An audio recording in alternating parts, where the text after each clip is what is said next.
Hi friends, నేను చిన్ని Lakshmi. First గురుగారి ప్రార్థన. గురు బ్రహ్మ, గురు విష్ణు, గురుదేవో మహేశ్వర, గురు సాక్షాత్ పరబ్రహ్మ, తస్మై శ్రీ గురువే నమః. ఇప్పుడు మనము శ్రీం గురించి తెలుసుకున్నాం. అది ఇప్పుడు థైరాయిడ్కి మళ్ళీ అది విశుద్ధి చక్రానికి, విశుద్ధి చక్రం మళ్ళీ స్వాధిష్టాన చక్రంతో కూడా కనెక్ట్ అయి ఉంటుంది. సో దీనికి చేసినా దానికి కూడా కొంచెం పవర్ పోతుంది. సో మీరు ఇలా అయినా పెట్టుకొని చేయొచ్చు, లేకపోతే కాన్సన్ట్రేషన్ అంతా ఇక్కడ గొంతు దగ్గర పెట్టుకొచ్చేసిన ఇది మీకు విశుద్ధి చక్రం యాక్టివేషన్లోకి వస్తుంది. తర్వాత మీకు థైరాయిడ్ ఉంటే నిదానంగా తగ్గిపోతుంది. ఏదైనా చేస్తే 21 రోజులు, 48 రోజులు, 108 రోజులు చేస్తుంటే మీకు బాగా థైరాయిడ్ తగ్గిపోతుంది. తర్వాత మీరు కొంచెం ట్యాబ్లెట్స్ కంటూ వేయకూడదు. మీరు ట్యాబ్లెట్స్ని వాడుకుంటూ దీన్ని కంట్రోల్కి చేసుకుంటే అప్పుడు మీకు హెల్త్ ఇష్యూస్ ఏటివి రావు. నిదానంగా కరెక్ట్గా పని చేయడం స్టార్ట్ అవుతుంది. ఇదంతా మీరు ట్రై చేయడం ద్వారానే ఇది జరుగుతుంది. సో ఇప్పుడు నేను దానికోసం చాంటింగ్ చేపిస్తాను. శ్రీము అని, శ్రీం హం శ్రీం హం అని. దాని ద్వారా మీరు అక్కడ కాన్సన్ట్రేషన్ చేయండి, లేదా కళ్ళు మూసుకొని అక్కడ ధ్యాస పెట్టండి. ఈ మెడిటేషన్ చేయండి, మీకు బాగా బ్యాలెన్స్గా వస్తుంది.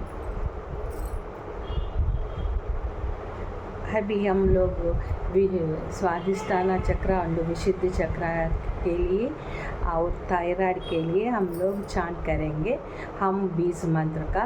ये बीज मंत्र थायराइड के भी अच्छा होता है। स्वादिष्ठाना चक्र में इस कनेक्ट होता है। ये विशुद्धि चक्र स्वादिष्ठाना चक्र दोनों कनेक्ट होता है, इसीलिए ये दोनों के लिए भी अच्छा हो जाता है। और हमारा थायराइड ग्लैंड भी थोड़ा थोड़ा बैलेंस में आ जाएगा। आपको थायराइड है तो धीरे धीरे कम हो सकता है। आप ये रेगुलरली करते हो। ये 108 टाइम्स मैं बोलूँगा। आप कंसंट्रेशन करके इधर आप ध्यान कर सकते हैं, नहीं तो हाथ रख कर भी, ऐसे हाथ रख कर आप हीलिंग दे सकते हैं। ओके, शुरू करती हूँ। अभी हम सारे लोग आंखें बंद कर दीजिए।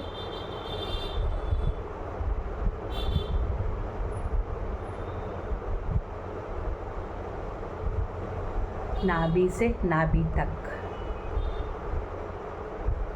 ब्रीथ इन ब्रीथ आउट।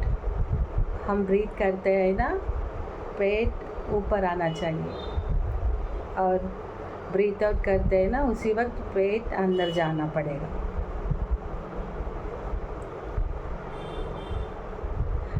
आपको कुछ भी नहीं मालूम है किधर है चक्रासु, आपको चुपचाप बैठ सकते हैं।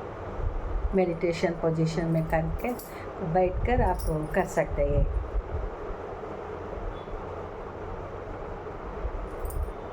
మీకు ఎక్కడ చక్రాలు ఏమి అనేవి తెలియకపోతే మీరు కూర్చొని అక్కడ ధ్యాస పెట్టండి, లేకపోతే ఊరికే ఫ్రీగా బాడీని వదిలేయండి. అది ఏది జరగాలో అది జరిగిపోతుంది. Okay, let us start.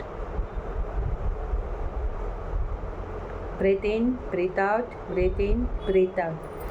श्रीं हं श्रीं हं हं हं श्रीं श्रीं श्रीं हं श्रीं हं श्रीं श्रीं हं श्रीं हं हं हं श्रीं श्रीं श्रीं हं श्रीं हं हं हं श्रीं श्रीं श्रीं हं श्रीं हं हं हं श्रीं श्रीं श्रीं हं श्रीं हं हं हं श्रीं श्रीं श्रीं हं श्रीं हं हं हं श्रीं श्रीं श्रीं हं श्रीं हं हं हं श्रीं श्रीं श्रीं हं श्रीं हं हं हं श्रीं श्रीं श्रीं हं श्रीं हं हं हं श्रीं श्रीं श्रीं हं श्रीं हं हं हं श्रीं श्रीं श्रीं हं श्रीं हं हं हं श्रीं श्रीं श्रीं हं श्रीं हं हं हं श्रीं श्रीं श्रीं हं श्रीं हं हं हं श्रीं श्रीं